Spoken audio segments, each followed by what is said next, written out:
Halo, halo, witam wszystkich bardzo serdecznie, a dzisiaj kolejny odcinek historii pewnego gracza. Witam z tej strony Snow i skorzystam z okazji, że jestem na KVK Heroic Anthem, żeby dokończyć opowieść o naszym KVK 7, czyli o naszym Heroic Anthem, które było już dawno, dawno temu, no ale myślę, że tutaj akurat będzie można fajnie pokazać, no bo jesteśmy na tej mapie, nie muszę się nigdzie tam teleportować do innej mapy, nie ma już też tej nieszczęsnej mgły na hymnie bohaterów, także to jest wszystko. Dzięki temu będzie łatwiej mi opowiadać trochę tą historię. No, a jeszcze nie dokończyłem właśnie tamtego naszego KVK. Oczywiście zachęcam do oglądania poprzednich odcinków, bo nie chcę tutaj opowiadać wszystkiego, co było ostatnio. No, ale tak pokrótce wspomnę, że mówiłem wtedy o KVK, w którym graliśmy 3 obozy kontra 1, ponieważ ten jeden był po prostu bardzo, ale to bardzo silny. No i walczyliśmy jako Ziemia. My byliśmy w obozie Ziemi, mieliśmy jeszcze naszych sprzymierzeńców oczywiście był to wiatr i woda, a ogień to był najsilniejszy obóz i on walczył właśnie tak jakby 1 kontra 3. No i opowiadałem o tym, że kiedy otwarły się bramy siódme, my mieliśmy nadzieję, że nasi przeciwnicy z ognia zaatakują tutaj wodę, ponieważ woda była najsłabszym obozem i sobie tak myśleliśmy, a pewnie najpierw będą próbowali tam wodę atakować, bo woda jest słabsza, a później nas. No niestety to się nie sprawdziło i zaatakowali nas bardzo mocno. A przy wodzie tutaj głównie się bronili, co było dla nich dosyć proste, więc tam chyba nawet nie oddali tej bramy.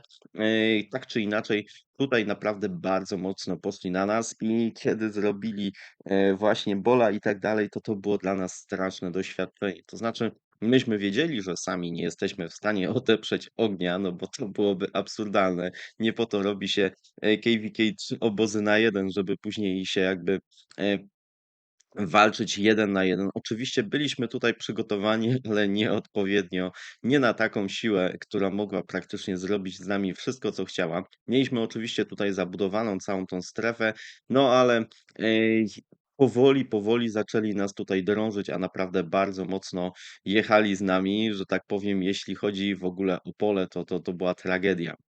Mieliśmy nadzieję wielką, że wiatr nam tutaj bardzo pomoże, mieliśmy tutaj miejsce dla nich, żeby wybudowali fort, żeby zrobili sobie terytorium, żeby walczyli. Przede wszystkim miałem bardzo duże nadzieję, że pomogą nam w walce w polu, ponieważ wiatr wtedy nie walczył w ogóle, bo myśmy walczyli jeszcze w tych pierwszych strefach. My walczyliśmy, woda walczyła, a wiatr nie walczył w ogóle. Ja byłem pewny, że wiatr będzie tak mocno nastawiony na walkę, że zaraz tutaj wszystkich przywiozą i będzie bardzo mocna walka.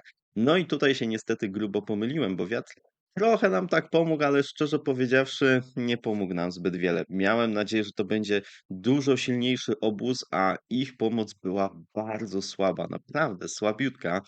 I sobie wtedy pomyślałem, że oho, chyba to KVK niestety jest na straty, ponieważ my zaczęliśmy stracić tą strefę, tracić strefę zaczęła też później powoli woda, było widać, że ogień ma naprawdę olbrzymią przewagę, wiatr nie pomagał zbyt wiele ani z jednej, ani z drugiej strony. No i cóż, oczywiście mieliśmy tutaj tą strefę zabezpieczoną, w sensie takim, że byliśmy zabezpieczeni, że na pewno wchodzimy do tego Kingslandu, ale do tego Kingslandu ja już wchodziłem na takiej zasadzie, no dobra, wejdziemy, żeby nie było, że nie weszliśmy nawet na chwilę, ale miałem takie wrażenie, że w tym Kingslandzie dostaniemy kolejny ostry łomot po raz któryś już.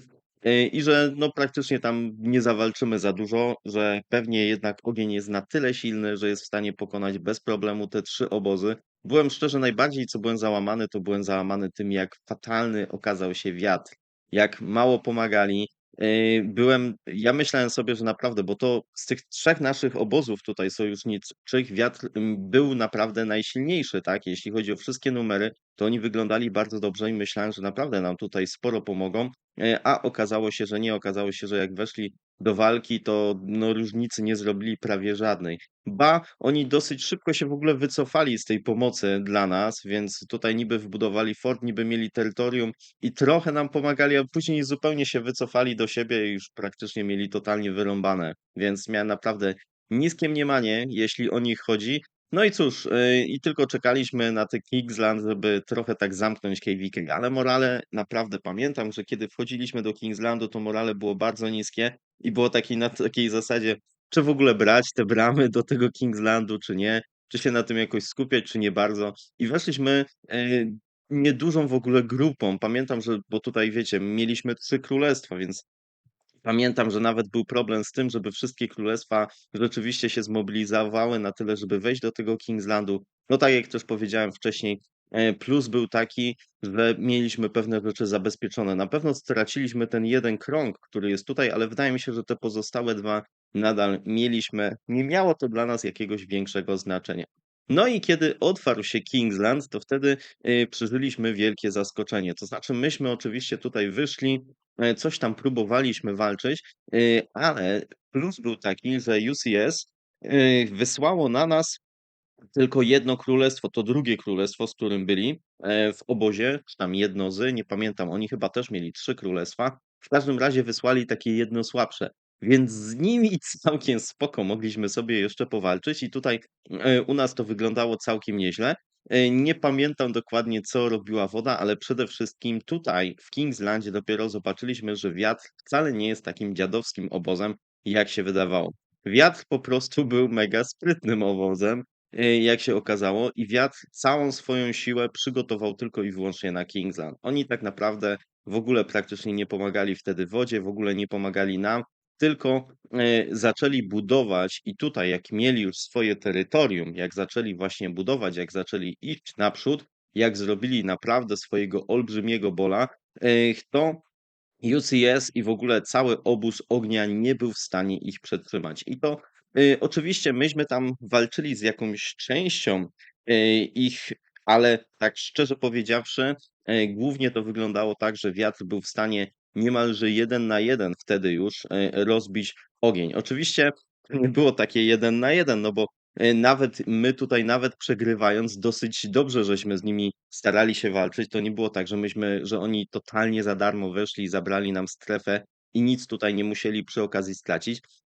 Trochę stracili, mieli oczywiście 100 razy lepsze od nas wymiany, ale nawet na dużo lepszych wymianach często coś tam potracisz, tym bardziej, że myśmy się chronili na garnizonach, na fortach i tak dalej, i tak dalej.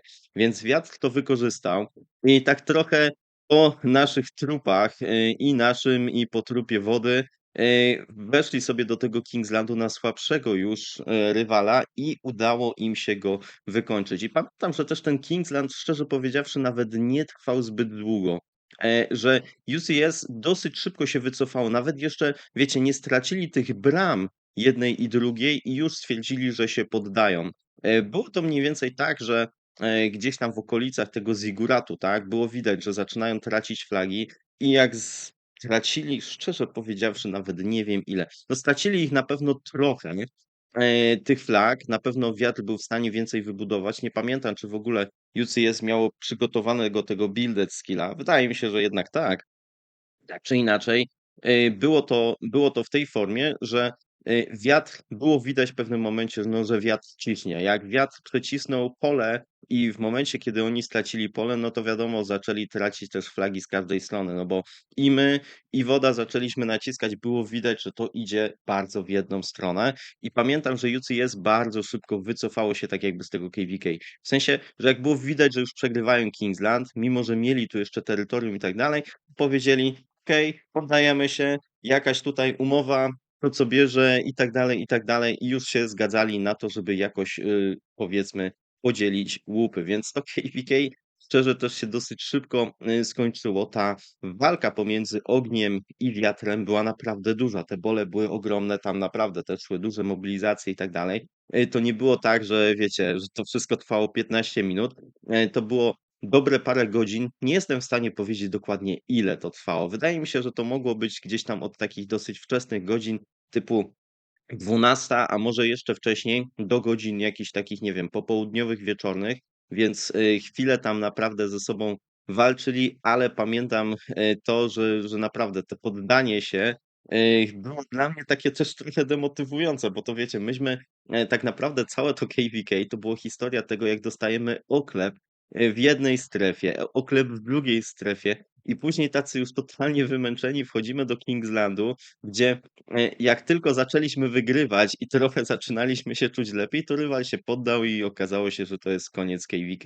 No i oczywiście wiatr, jako że to byli ci, którzy pokonali w końcu ten ogień, no i rzeczywiście bez nich nie mielibyśmy szans tutaj wygrać, no to wiatr, zabrał Zigurat. Myśmy z wodą tak trochę wygrali, no ale właśnie, co myśmy tutaj tak szczerze wygrali? Dostawaliśmy, ostry oklep większość czasu. Oczywiście, no na koniec byliśmy tam w Kingslandzie, dostaliśmy, nie wiem, lepsze nagrody i tak dalej, ale szczerze powiedziawszy, czy to było takie super KVK? Nie wiem. Tak czy inaczej, co jest właśnie niesamowite, jeśli chodzi o Rise of Kingdoms, myślę, że, w tym KVK poniekąd wszyscy wygrali. A dlaczego? Dlatego, że jeśli chodzi o ogień, to oni tutaj naprawdę w kill pointsach byli zdecydowanie na pewno najlepsi. Wtedy się jeszcze tak tego bardzo nie liczyło, ale gdyby były statystyki na koniec KVK, to myślę, że oni byliby, no nie wiem, 2, 3, może 5 razy silniejsi od następnego obozu, bo walczyli cały czas i walczyli naprawdę dobrze i mieli niesamowite wymiany często. Więc dla nich pod tym względem walki myślę, że to było super KVK. Nie udało im się wygrać co prawda na koniec, ale byli blisko, i w ogóle tyle mieli fajnej walki, że myślę, że to było wszystko spoko, a oni i tak większość tych graczy miała plan po tym KVK migrować, co zresztą później zrobili, więc myślę, że dla nich to było niejako zwycięstwo. Wiatr wygrał, no bo co, wzięli Ziggurat na koniec, tak? No jak bierzesz Ziggurat na koniec, to praktycznie nikt nie zadaje pytań, zawsze jest: „A, okej, dobra, wszystko wygrywamy, wszystko jest pięknie”.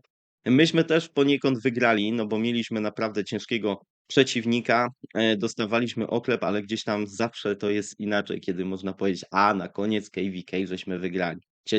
Cierpieliśmy, ale na koniec wygraliśmy, więc mieliśmy tutaj też sporo walki, ale powiem wam, że pod względem KVK pamiętam to KVK jako jedno z najgorszych, bo, ta walka była niesamowicie demotywująca. To było tak, że wychodziłeś w pole i bach, bach, bach, no i cię nie ma, nie? No to myśmy w ogóle nie przystawali ze swoimi marszami, ze swoją technologią i tak dalej do tych marszy i do tych graczy, którzy tutaj byli naprzeciwko nas. Jeżeli oni robili bola, to byli, pamiętam, że jeszcze właśnie w UCS był jeszcze Governor, to był naprawdę olbrzymi gracz. Dzisiaj byśmy go porównali do tych największych, to tam nie wiem, tego Ahmed Aziz, czy Makote, czy Jodę, który już nie gra. No zawsze są jacyś ci najwięksi gracze. Kiedyś tym największym graczem, czy jednym z największych graczy był Governor, który miał swoich pilotów, który miał super marsze. No po prostu wieloryb nad wielorybami, tak? Więc z nim walczyć było bardzo ciężko, a on nie był jedyny w tym sojuszu. To nie jest tak, że oni mieli jednego takiego gracza, tylko oni mieli nie wiem ilu, 20 takich graczy? Nie wiem, ciężko mi teraz powiedzieć, czy to było 20, czy to było 30, czy 15. Na pewno to było wystarczająco dla nas, jeżeli się wszyscy zebrali do kupy. To było z nimi naprawdę bardzo ciężko. Wiatr nie wygrał dlatego, że miał silniejsze marsze, tylko miał tych marszy, nie wiem, ze 2, 3 razy więcej, a może nawet 4 razy więcej i gdzieś tam przemielili surowce naszych przeciwników. No a wiadomo, jak przeciwnicy już nie mieli w pewnym momencie surowców, to musieli odpuścić, już widzieli, że przegrywają, no i w ten sposób ten Kingsland udało się wygrać. No i tak wyglądało KVK i co ciekawe, po tych wielu porażkach mogliśmy powiedzieć, że to było drugie KVK z rzędu, które wygrywamy. I tutaj myślę, że naprawdę, ten nasz wkład w to zwycięstwo był dosyć duży. Myślę, że gdybyśmy tutaj nie zrobili dobrej obrony, nie walczyli z tym ogniem, tak dużo, to ogień spokojnie byłby w stanie wygrać z wiatrem. Z wiatrem szczerze później nie miałem z nimi jakichś dobrych relacji, nie żebym w ogóle z nimi rozmawiał zbyt wiele, ale miałem takie wrażenie, że tak naprawdę gdzieś tam nas zdradzili czy odpuścili, że nie walczyli, nie pomogli nam tutaj w tej strefie, gdzie myśmy się bronili, tak jak miałem nadzieję, że wiecie, że to będzie jednak coś takiego: „A dobra, pomagamy sobie nawzajem, my nie walczymy, to teraz przyjdziemy wam z odsieczą i wam pomożemy”. Oni nie przyszli z nam odsieczą i myślę, że to było poniekąd zaplanowane. Bo jak widziałem, jakiego mieli bola w tym Kingslandzie, z porównaniem jakiego mieli bola, kiedy mieli nam gdzieś tam pomóc, no to to była w ogóle zupełnie inna historia. Więc myślę, że oni to tak trochę mieli wymyślone, w sensie, że pomagali nam tylko na tyle, żeby pokazać, że są, żebyśmy tak totalnie nie odpuścili może tej bramy, ale mieli chyba z tyłu głowy, że najlepiej będzie, jeżeli, gdzieś tam po naszych trupach sobie wejdą do tego Kingslandu i tam będą mieli szansę wygrać. No i tak się stało, bo, myśmy byli totalnie zdemobilizowani, a oni byli super zmobilizowani na ten Kingsland, więc to też pokazało ich nastawienie. No i tak czasem bywa. Często, jest właśnie trudno powiedzieć, jak to wszystko będzie wyglądało w dalszej perspektywie. Dla nas, jako dla królestwa w sumie, to KVK okazało się na tyle dobre, że tu mieliśmy mnóstwo walki, mnóstwo okazji na to, żeby trochę wytracić siłę, żeby, wiecie, zużyć swoje jednostki, jeżeli ktoś miał ich za dużo, na różnego rodzaju garnizonach i tak dalej, i tak dalej. Więc nam się to przydało pod wieloma względami, bo raz morale było trochę lepsze, no bo wygraliśmy w końcu te KVK, więc pod tym względem spoko. 2, było dużo walki, była okazja, więc mogliśmy sprawdzić, kto tak naprawdę walczy, a kto nie. Tutaj jeśli chodzi o walkę w polu i zrobienie numerów, to rzeczywiście było bardzo trudno, ale po zmarłych jednostkach było widać, kto tak naprawdę walczy, a kto nie walczy. No i to nam pozwoliło oczywiście po powrocie do domowego królestwa, chyba jeszcze nawet trochę przed tym powrotem, wyzerować graczy, którzy po prostu nic nie zrobili. No bo to widać, jeżeli ktoś nie wytraca siły na takim KVK. No i też mieliśmy swoje statystyki, gdzie mogliśmy oglądnąć sobie, zobaczyć, kto rzeczywiście do tych flag wchodził, kto nie uczestniczył w KVK. No i tych w większości już graczy, którzy byli takimi typowymi deadweightami, po prostu zaczęliśmy na ostro zerować. To nam było potrzebne, bo wiecie, ja mówiłem wam po tym, jak zacząłem być królem na tym pierwszym KVK, to mówiłem, że okej, będziemy teraz monitorować, zobaczyć, daję każdemu jeszcze jedną szansę, natomiast tutaj na tym drugim KVK to nie było, że jeszcze ktoś będzie miał następną szansę, więc ci, którzy walczyli, to spoko, a ci, którzy nie walczyli, to niestety zostali wyzerowani i tak trochę zaczęliśmy właśnie pracować nad kondycją tego naszego 7-1, żeby może właśnie w tych KVK to nie wyglądało na takiej zasadzie, że my zawsze jako ci słabsi potrzebujemy pomocy, i nie jesteśmy sobie w stanie z nikim poradzić, chociaż tutaj akurat naprawdę mieliśmy mega ekstremalnie ciężkich, przeciwników, także, też może nie bardzo szło porównać to 1 do 1. Tak czy inaczej, były też plusy, jak zwykle w roku tak to jest, że są jakieś plusy, są minusy, pewnych rozwiązań, no ale koniec końców KVK było na plus, no i szliśmy dalej, do kolejnych etapów, ale o tym opowiem już w kolejnych odcinkach. Mam nadzieję, że dzisiaj się podobało. Trzymajcie się i do usłyszenia. Cześć.